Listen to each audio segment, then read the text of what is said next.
Well, I don't think many people are interested in talking about the last game, but as I said afterwards, we played to a standard in the game, which is what we wanted our players to do. We wanted to play well for the seniors, which I think everybody responded to and did, and we got an opportunity to play a lot of players, and that will certainly help the development of those players and maybe add to their ability to play winning football on a consistent basis if needed in the future.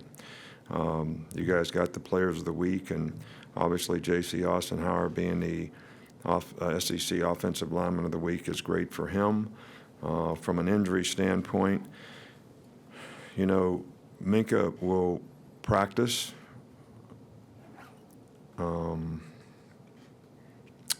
Andy will be day-to-day. Terrell Lewis and Christian Miller are in the functional phase of rehab and not cleared medically to play.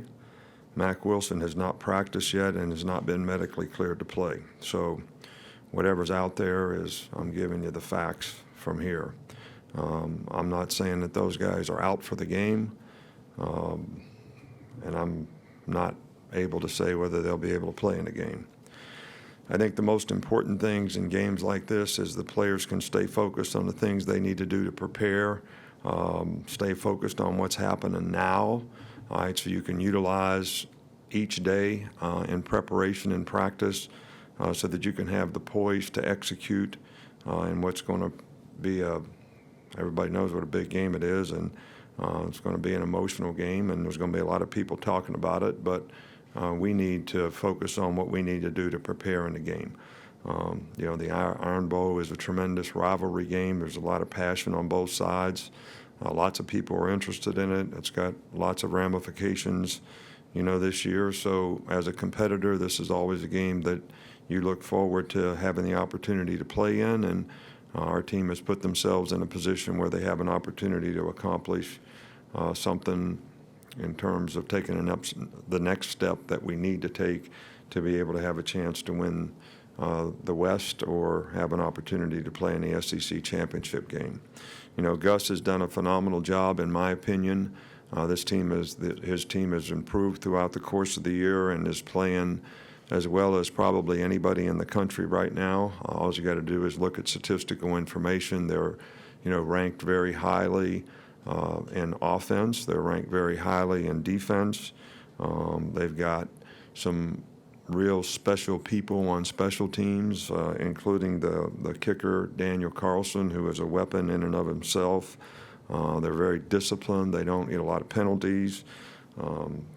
Jared Stidham, the quarterback, has really made a lot of explosive plays, and not only do you have to stop the running game and carry on Johnson, but also vertically down the field, the way they've been able to attack people and make explosive plays with their receivers is very complementary to the balance that they create, on offense. So this is all around an outstanding team, and obviously one of the teams that's, one of the top-ranked teams in the country for good reason, because that's how they play. Okay. Start with John Zener. We're on the left middle. Auburn's defense has been pretty good throughout. They're ranked pretty high in a number of different categories. What stands out to you about that group? Well, they've got a very good front. They're very aggressive up front. They've got some good pass rushers. Their inside people are very physical and dominant. They've got really good physical linebackers. They play well in the secondary. They don't make a lot of errors on defense. They play well together. So this has been pretty consistent throughout the year. So this is a challenging group to block down in, down out, and we have to do a good job in executing, finishing whatever it is we're trying to do. Back up front end with Mark. First, real quick, what's Ross Piercebaker's status for this game? He's day-to-day, too. He's not been medically cleared to practice yet. Maybe sometime later in the week he will. We'll just have to see how he does. And the second one, how do you see Jarrett Stidham sort of progressing their offense throughout the season? Well, I think he's an outstanding player. I thought he was an outstanding player at the beginning of the season. Obviously, being new in the system, he has, I think, improved and is very, very confident, very good decision maker. really understands what the expectation is for what he needs to do to effectively run their offense, whether it's throw RPOs or hand the ball off or pull it every now and then on his own read. I think he does a really, really good job for them, and he's playing as well as any quarterback we played against, that's for sure. The middle with Michael. What makes a guy like Jeff Holland effective coming off the edge as a pass rusher? Well, I think, the guy's obviously very instinctive as a football player, but he's got some real quickness off the edge, but he's also a physical guy and can turn speed to power, and I think is very effective in what he does, run and pass, actually. The guy's a really, really good football player. Come back over here with Charlie. Just have you seen Rashad Evans grow as both a player and a leader this year? Rashawn has done an outstanding job for us. He's gone through a lot with his own injuries and coming back, and the loss of other players created, multiples for him that we were hopeful that he wouldn't have to endure throughout the season, but he's done a good job of handling that and preparing. And certainly, as we've lost other players, he's picked up his leadership in terms of helping other players in the front seven play well and helping the development of some of the young players in terms of them feeling more comfortable and confident with his support. Go in the middle here with Taryn. How important is patience when there are injuries and people stepping up to fill voids? Well, I think the patience is important on all of our parts, especially as coaches, and in terms of helping these guys develop and having the patience to teach rather than have an expectation for what they may or may not be able to be ready to do and then show your disappointment when they don't do it. So, and I think that's something our staff has done a good job of. And I think that a guy like Dylan Moses played a lot better this past week than the week before, probably because of that. And hopefully we'll be able to continue to help these guys progress. Go on the left side with Ryan. How has Coach Dable helped Jalen develop in terms of technique as a quarterback? Well, I think that Jalen has made a lot of progress this year in terms of his pocket presence, his ability to make decisions down the field as to where to throw the ball.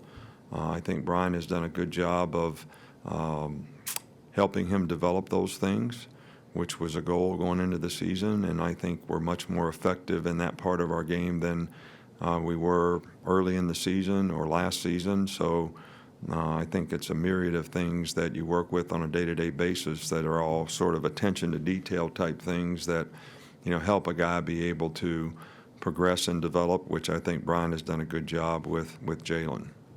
Back on the right with Chandler. I was wondering, watching the film, what's made Kerryon Johnson so effective for them the last couple games? Well, he's always been a really good player. I mean, I don't think that there's something that just happened in the last couple games. I think that their offensive line does a really good job. I think he's a very instinctive runner in terms of picking his spots, and he has a burst and acceleration, and he's got some power and good balance as a back. He's a good receiver. They do a good job of utilizing his talents in the way they get him the ball. So this guy is, really, really good player. Go in the back with Joe. Hey, Coach. I believe it's 7 out of the last 8 years the winner of the Iron Bowl has played for the national championship. I'm sure not this week, but do you ever take stock of just how significant this game has become and the fact that you've played or been a principal character in this game? Well, there's a lot of significance in this game, and I think the fact that it does have significance and it has had significance in the past makes it even more interesting on a national level, as well as for our fans, their fans, and all the people who have passion for the game, actually. So as a coach, it's always a big game. It always means a lot. It means a lot to our players. It means a lot to our fans. It means a lot to the coaches who work hard and all the people who've worked hard to put us in this position. So everybody kind of knows what's at stake. I think the most important thing is that you can stay focused on what you need to do on the field so that you can have the best chance to execute and be successful. Yeah, from your point. Coach, two questions. One, they obviously have a new offensive coordinator, Chip Lindsey. What have you seen in Auburn's offense that's maybe different or changed from previous years? Well, I think they're basically, I don't know what percentage you'd call it, 75%, a lot of the same sort of running game, especially passing game. They do a great job with the screens, utilizing the RPOs. They've got a quarterback that can execute those things. I think their vertical passing game is a lot more effective. How much the new coordinator has impacted all that, I can't really tell you that, but I know those things are very complementary to the things that they've done well in the past. And just to follow up, you've talked about games like this where, you're going to have to stay strong because there are going to be moments where that team's going to just make plays because that's what it's a big game. What has to go into mentally to have that ability to take their hit and come back and respond? Well, I think you got to have mental toughness to be able to play the next play. Keep your poise. Don't lose your poise. Don't lose your focus. Be able to go execute the next play after they make a play, especially if they're going fast. Got to get lined up. Everybody's got to play together. Everybody's got to do their job and their responsibility.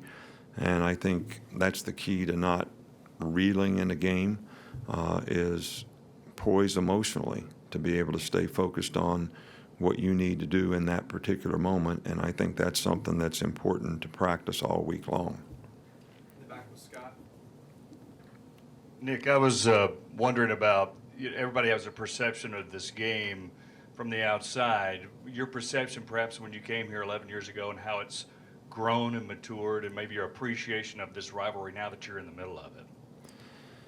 I've been in the middle of it for a long time, so for a long time I've had a great appreciation for it. To be honest with you, 11 years ago, I can't necessarily remember what I was thinking. I was thinking they were pretty good and we weren't so good and we needed to get better. I know I was thinking that.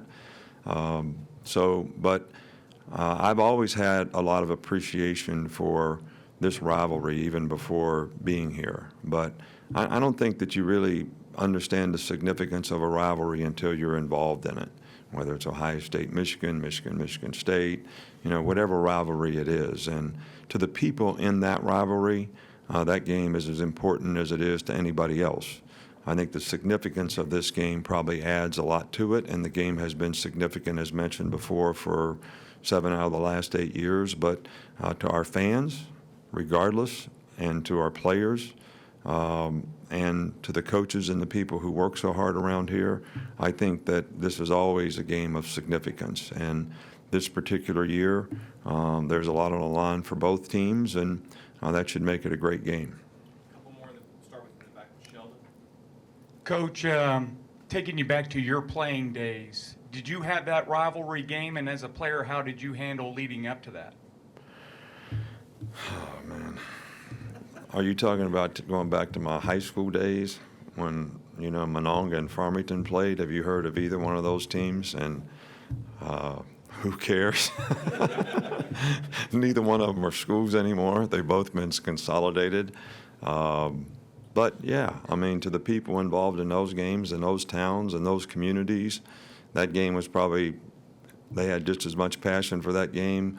It's just on a much larger scale, than then. But to the people in it, me included, it was as important as anything. We'll wrap up here, right here with Alex. Just from watching film, what did you see from Dylan as the play caller? Several times he was directing traffic. How did you think he handled those responsibilities in that first start? I think he did a good job. I really do. I think he was well prepared. I think he played with a lot more confidence. He didn't have a lot of anxiety, which is really important to being able to stay focused. So I think all those things helped him, and he made a lot of plays in the game and played fast, and that's certainly what we'd like for him to do. And hopefully that'll help him be able to carry over, into the future games.